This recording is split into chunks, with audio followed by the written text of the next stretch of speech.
네, 안녕하세요.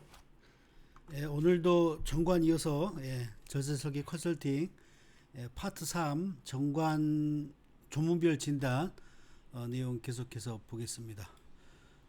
오늘은 이사 감사의 수와 이사 감사의 임기 짧게 보겠습니다. 자, 이사 감사의 수는 자, 일단은 상법상 이사는 3명 이상이 원칙이죠. 자, 원칙인데, 이게 이제 이사의 구성 요건이기 때문에 이사는 3명 이상이 원칙인데, 소규모 회사인 경우에는, 자, 자본금 총액이 10억 미만인 경우에는 1인으로도 할 수 있다. 1인 또는 2인으로도 할 수 있고요. 자, 자본금 총액이 10억 미만이면 감사는 또 두지 않아도 되는 예외가 적용이 됩니다. 그러니까 이 부분은 여기 교재에 나와 있는 샘플 정도의 내용으로 하면 될 거예요. 그러니까 3명 이상, 뭐 3명 이상으로 한다라고 해도 되고, 뭐 3명 이상 7명 이내로 한다라고 해도 되고요. 자, 그리고 자본금 총액이 10억 미만이면 1명 또는 2명으로 할 수 있다라고 이렇게 정해 놓고, 회사가 필요에 따라서 이사회를 구성하고 싶으면 3명 이상을 주총에서 선임하면 되고,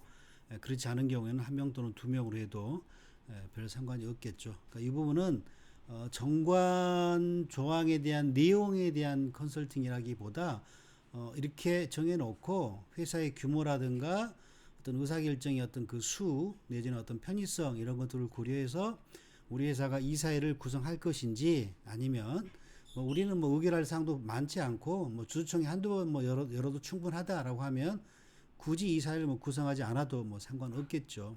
그래서 이 실무 유의사항 보시면 자본금 총액이 10억 미만이면 1명 또는 2명으로 할 수 있는데, 자, 이런 경우에는 상법상 의사결정 기관인 이사회가 구성되지를 않죠. 우리 지난 파트 2에서 봤잖아요.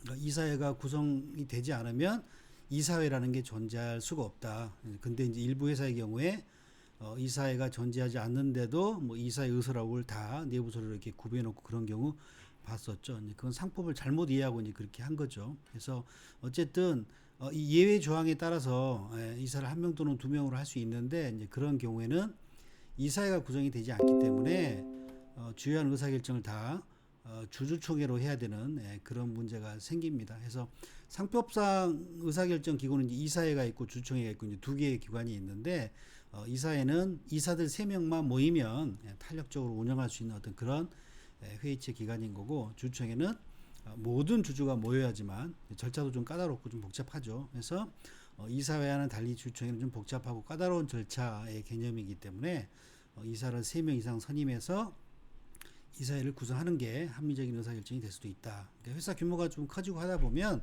뭐 정관이 이제 하위에 각종 회사에 필요한 그런 자치 법규들을 정하게 되잖아요. 이제 그럴 때 딱 주주총회에서 결의 사항으로 정해진 것 외에는 다 이사회 결의를 통해서 제정을 하는 거기 때문에 이사회를 구성할지 여부를 한번 진단하고 필요하면 3명 이상의 이사를 선임해서 이사회를 구성하는 게 합리적일 수도 있다는 거죠. 그거 진단하면 될 것 같고요.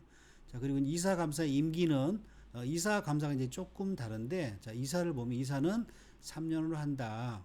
근데 이제 요 부분 그 임기가 결산기 종료 후에 정기총회 하기 전에 이게 만료된 경우에는 그 총회 때까지는 그 임기를 연장할 수가 있죠. 그래서 보면 상법에 있는 내용은 이사의 임기는 3년을 초과하지 못하는 것이나 정관에 정하면 정관으로 그 임기 중에 최종 결산 주총일까지는 연장할 수 있다라고 해서 이제 그 내용 그대로 정관에 반영하면 되겠죠. 그러니까 왜 이렇게 임기를 이사는 연장할 수 있게 했냐면 이 부분 내용 한번 읽어보시면 될 것 같아요.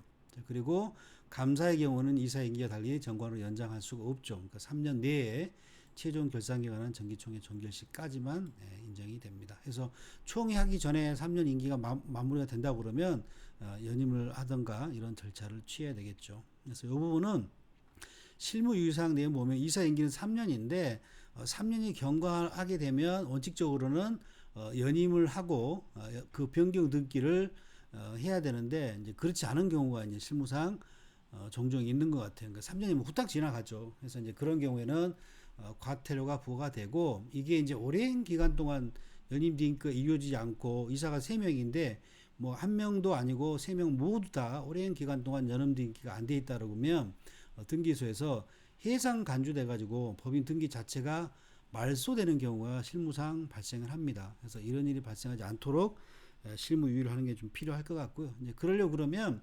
매년 회사가 이제 연말 결산하거나 그럴 때 여러 가지를 파악하잖아요. 이제 그럴 때 1년에 한 번 정도는 회사의 등기부등본, 등기부등본을 열람해서 그 내용을 확인해서 연임 등기할 때가 되었는지 이런 내용들을 살펴보는 게 필요할 것 같습니다. 자, 이사에 관련된 수와 임기 봤고요. 오늘은 여기까지 하도록 하겠습니다. 돈텍스 TV